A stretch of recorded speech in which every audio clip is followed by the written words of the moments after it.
নমস্কার, আমি অভিনেতা সুপ্রিয় দত্ত।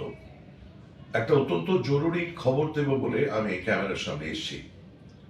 স্থায়ী কাজ, ইনসাফের জন্য ঐক্যবদ্ধ লড়াই, সমাজতন্ত্রের লক্ষ্যে জিতব আমরাই, এই শিরোনামে Democratic youth federation of India DYFI তাদের 20তম রাজ্য সম্মেলন সংগঠিত করতে চলেছে আগামী 21 থেকে 23 জুন 2025 বহরমপুর, মুর্শিদাবাদে।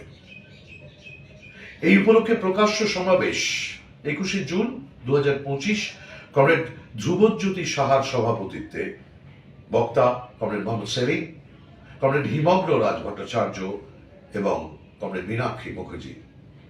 যারা আমার কথা শুনছেন, আমি আপনাদের অনুরোধ করব যে আপনি এবং আপনার আশেপাশের মানুষজনকে নিয়ে এই সম্মেলনে যোগ দিন, এই সম্মেলনকে সাফল্যমণ্ডিত করে তুলুন।